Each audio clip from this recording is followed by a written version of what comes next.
Sebelum memulai, saya akan memperkenalkan diri terlebih dahulu. Nama saya Sri Wahyuni, saya dari Situ Gede. Lalu yang selanjutnya dari rekan saya. Assalamualaikum warahmatullahi wabarakatuh. Perkenalkan, nama saya Kiki Milani, saya dari Taman Sari. Assalamualaikum warahmatullahi wabarakatuh. Perkenalkan, nama saya Nurul Eni, saya dari Pergi Taman Sari. Assalamualaikum warahmatullahi wabarakatuh. Perkenalkan, nama saya Nadia dari Sukabumi. Assalamualaikum warahmatullahi wabarakatuh. Perkenalkan, saya Diani dari Mangkubumi. Assalamualaikum warahmatullahi wabarakatuh. Perkenalkan, nama saya Wahdarat Adawiyah dari Mangkubumi. Assalamualaikum warahmatullahi wabarakatuh. Perkenalkan, nama saya Neni Nur Hasanah dari Pancasila. Bismillahirrahmanirrahim. Assalamualaikum warahmatullahi wabarakatuh. Perkenalkan, nama saya Almanullah Saidah. Perkenalkan, nama saya Giseptian Pujendrawan, alamat saya di Kampung Cisayong. Setelah tadi kita perkenalan, maka kita langsung saja ke materi. Materi yang pertama itu ada definisi dari COVID-19. COVID-19 adalah suatu penyakit yang disebabkan oleh virus jenis baru, yaitu virus corona novel atau SARS-CoV-2. Virus ini dapat menular pada manusia dan mengganggu sistem pernapasan, bisa juga mengakibatkan kematian. Nah, lalu yang kedua itu ada manifestasi klinis. Manifestasi klinis itu tanda gejalanya. Nah, gejala dari COVID-19 yang paling umum adalah demam di atas 38 derajat Celcius, rasa lelah, sesak, dan juga batuk kering. Nah, beberapa orang mungkin mengalami seperti hidung tersumbat, pilek, nyeri kepala, konjungtivitis, lalu sakit tenggorokan, diare, dan hilang penciuman, dan juga ruam pada kulit atau kemerahan pada kulit. Nah, pada kasus berat akan mengalami acute respiratory distress syndrome. Itu adalah cairan yang menumpuk di kantong udara paru-paru dan mengurangi oksigen sehingga menyebabkan sesak. Lalu ada sepsis dan shock. Untuk sepsis itu yaitu suatu komplikasi infeksi yang mengancam jiwa. Lalu shock septik itu infeksi yang menyebabkan kegagalan organ, tekanan darah yang sangat rendah. Lalu ada gagal multi organ seperti gagal ginjal, gagal jantung yang berakibat dengan kematian. Lalu yang selanjutnya ada cara penularan akan dijelaskan oleh rekan saya. Selanjutnya, saya akan menyampaikan cara penularan COVID-19. Masyarakat memiliki peran penting dalam memutus mata rantai penularan COVID-19 agar tidak menimbulkan sumber penularan baru. Mengingat cara penularannya berdasarkan droplet infection dari individu ke individu. Penularan COVID-19 terjadi melalui droplet yang mengandung virus SARS-CoV-2 yang masuk ke dalam tubuh melalui hidung, mata, dan mulut. Nah, maka penularan dapat terjadi baik di rumah, di luar rumah, di dalam kantor, maupun di tempat ibadah ataupun tempat wisata, ataupun di mana terdapat orang berinteraksi sosial.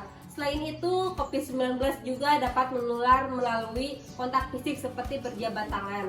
Hal ini dikarenakan COVID-19 dapat menular saat memegang mulut atau hidung tanpa mencuci tangan terlebih dahulu setelah menyentuh benda yang terkena cipratan air liur si penderita COVID, sehingga saat kontak jarak dekat dengan penderita COVID-19 seperti berjabat tangan, virus COVID-19 dapat menular kepada orang yang sehat yang melakukan kontak dengan orang yang terkena COVID-19.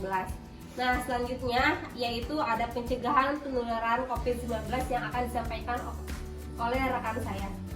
Kemudian yang selanjutnya ada pencegahan penularan COVID-19. Nah, pencegahan penularan COVID-19 dengan cara yang pertama yaitu mencuci tangan.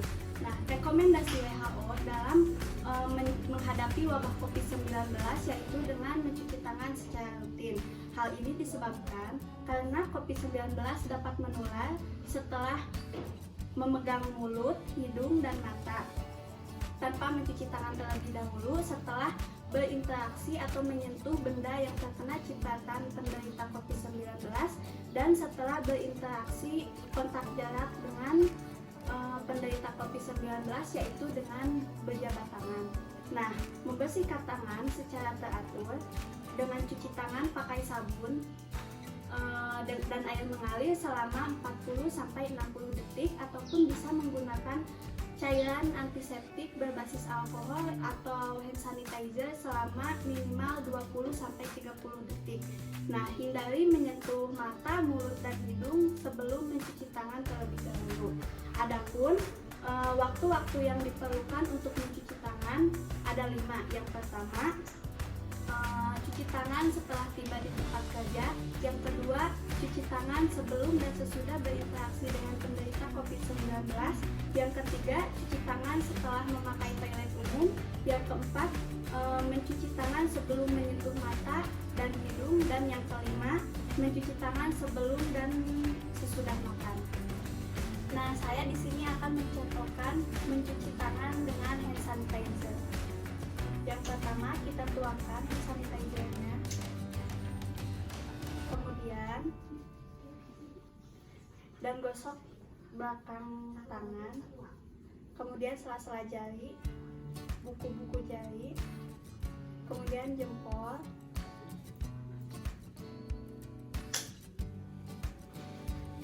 Sudah, terima kasih. Nah, selanjutnya pencegahan penularan COVID-19 yang kedua itu adalah menggunakan masker. Nah, gunakan masker yang menutupi hidung dan mulut jika harus keluar rumah atau berinteraksi dengan orang lain yang tidak diketahui status kesehatannya atau yang mungkin dapat menularkan COVID-19. Nah, hal ini dikarenakan COVID-19 dapat menular dari manusia melalui percikan ludah penderita COVID saat berbicara, bersin, dan batuk. Lalu masker dipakai oleh individu yang sehat maupun individu yang positif COVID-19. Pemakaian masker sebagai cara pencegahan yang paling sederhana dan murah, namun sangat efektif untuk mencegah penularannya. Nah, pemakaian masker terutama saat berada di fasilitas umum seperti pusat pembelanjaan dan kendaraan umum. Contoh dari pencegahan selanjutnya adalah social distancing. Dalam konsep dari social distancing ini yaitu menjaga jarak minimal 2 meter untuk menghindari terkena droplet dari orang yang batuk ataupun bersin. Nah, tujuan dari social distancing ini yaitu untuk menghindari kemungkinan kontak fisik antara orang yang terinfeksi dengan orang yang tidak terinfeksi untuk meminimalkan penularan penyakit. Adapun contoh dari social distancing ini yang dapat diterapkan adalah tidak keluar rumah apabila tidak ada keperluan yang mendesak seperti membeli obat, membeli makanan, ataupun kegiatan yang mendesak lainnya. Nah, adapun contoh lainnya itu tidak berjabat tangan dengan orang lain apabila kita bertemu dengan orang yang kita kenal, cukup lambaikan tangan saja dan memberikan salam. Nah, saat kita tiba di rumah, kita harus segera ganti pakaian dan mandi. Kenapa? Karena hal ini apabila kita tiba dari luar, virus corona itu dapat menempel pada pakaian kita ataupun tubuh kita seperti tangan. Nah, untuk memastikannya kita harus segera mandi dan ganti pakaian untuk tidak menularkan virus ini kepada anggota keluarga yang lainnya. Nah, untuk pencegahan penyakit COVID-19 selanjutnya yaitu menerapkan etika batuk, di mana COVID-19 ini dapat menular melalui droplet atau partikel air liur yang keluar dari individu. Nah, maka dari itu penting sekali kita menerapkan etika batuk agar COVID-19 tidak menular ke orang lain. Adapun etika batuk yaitu menutup hidung dan mulut ketika kita batuk maupun bersin dengan menggunakan tisu ataupun lengan tangan atas kita. Adapun yang perlu diperhatikan dalam etika batuk, jika kita memiliki tanda gejala seperti batuk dan bersin, maka gunakanlah masker medis dan jangan membuka tutup masker, jangan menyentuh bagian masker. Apabila tidak sengaja menyentuh bagian permukaan masker, maka segeralah cuci tangan menggunakan air mengalir dan sabun atau menggunakan zat desinfektan berupa alkohol lainnya. Nah, kemudian jika kita tidak memiliki tisu, maka tutuplah hidung dan mulut kita ketika bersin dan batuk, memakai tangan atas bagian dalam kita seperti ini, agar mulut dan hidung kita tertutup sehingga droplet tidak mungkin keluar dan menular ke orang lain. Kemudian segeralah cuci tangan menggunakan air mengalir dan sabun atau menggunakan zat pembersih tangan berbasis alkohol. Nah, di sini saya akan melanjutkan materi yang selanjutnya, yaitu tentang meningkatkan daya tahan tubuh. Apa sih meningkatkan daya tahan tubuh itu harus bagaimana? meningkatkan daya tahan tubuh dengan menerapkan pola hidup bersih dan sehat seperti mengonsumsi gizi seimbang, aktivitas fisik minimal 30 menit sehari, istirahat yang cukup, termasuk pemanfaatan kesehatan tradisional. Nah, terus nutrisi yang baik juga secara umum dapat meningkatkan daya tahan tubuh. Penerapan gaya hidup sehat berdasarkan pedoman diet yang diakui secara ilmiah, seperti healthy eating plan. Apa sih healthy eating plan itu? Nah, healthy eating plan yaitu mencukupi kebutuhan cairan, melakukan aktivitas fisik secara teratur, istirahat dan tidur yang cukup, serta mengurangi stres. Nah, yang tadi saya sebutkan adalah tindakan terbaik untuk memperkuat sistem kekebalan tubuh dan membantu untuk melawan kemungkinan berbagai infeksi. Nah, di masa pandemi COVID-19 ini cenderung membuat masyarakat memiliki gaya hidup yang kurang baik. Nah, hasil penelitian menunjukkan gaya hidup kurang baik itu kurang gerak dapat menurunkan imunitas tubuh. Dan olahraga di masa pandemi ini sangat dianjurkan di masa social distancing dan isolasi diri untuk mencegah penularan COVID-19. Olahraga apa yang dianjurkan di masa pandemi ini? Olahraga yang dapat menurunkan emosi negatif dengan produksi hormon endorfin yang meningkat. Nah, beberapa penelitian menunjukkan olahraga dapat menjadi terapi pada penyakit kronis dengan meningkatkan kesehatan mental dan juga kesehatan fisiknya. Olahraga yang direkomendasikan yang dilakukan untuk mencegah penularan COVID-19 ini adalah olahraga yang intensitas sedang. Apa saja yang termasuk olahraga intensitas sedang itu? Yang termasuk olahraga intensitas sedang seperti aerobik, olahraga mengangkat beban, olahraga keseimbangan, olahraga latihan mobilisasi dan juga koordinasi.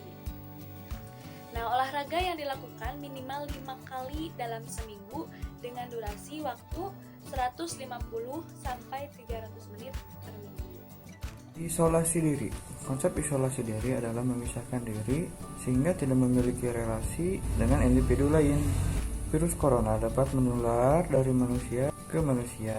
Individu yang sehat dapat menularkan ataupun tertular oleh individu lain.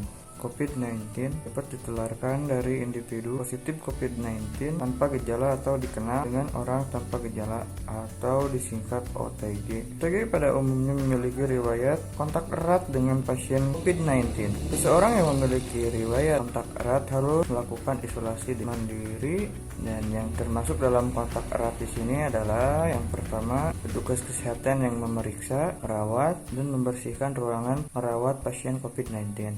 Yang kedua, individu yang tinggal satu rumah dengan individu yang positif COVID-19. Yang ketiga, tamu yang berada satu ruangan dengan individu positif COVID-19. Yang keempat, bekerja bersama dalam jarak dekat atau di dalam satu ruangan dengan individu yang positif COVID-19. Yang terakhir, bepergian bersama dengan jenis kendaraan dengan positif COVID-19. Selanjutnya saya akan menjelaskan tentang pesan pelayanan travel advice. Nah, apabila kita akan melakukan travel atau perjalanan, ada yang perlu kita hindari. Yang pertama itu hindari kontak langsung dengan hewan, baik yang hidup maupun yang mati. Lalu hindari mengkonsumsi produk hewan, baik yang belum matang maupun setengah matang. Lalu hindari mengunjungi pasar basah, peternakan, dan pasar hewan. Lalu hindari pasien yang memiliki gejala infeksi saluran pernapasan. Lalu patuhi petunjuk keamanan makanan dan aturan kebersihan. Lalu jika kita merasa kurang enak badan dan kurang fit, kita segera cari layanan kesehatan melalui layanan telepon terlebih dahulu. Nah, jika kita sudah kembali dari daerah yang beresiko, kita wajib lapor kepada RT atau RW atau kepala desa dan puskesmas setempat. Dan jika kita mengalami gejala demam atau gejala yang lainnya, kita harus segera lapor kepada dokter atau puskesmas setempat. Lalu jika kita diharuskan pergi ke pasienkes atau puskesmas, kita harus menggunakan masker, lalu menjaga jarak dan mencuci tangan menggunakan air mengalir. Nah, sekian untuk penjelasan tentang pesan perjalanan travel advice. Selanjutnya saya kembalikan kepada moderator. Sekian pendidikan kesehatan yang telah kita lakukan tadi. Semoga bermanfaat untuk kita semua dan bisa kita terapkan di kehidupan sehari-hari. Untuk kurang dan lebihnya mohon dimaafkan. Wabillahi taufiq wal hidayah. Wassalamualaikum warahmatullahi wabarakatuh.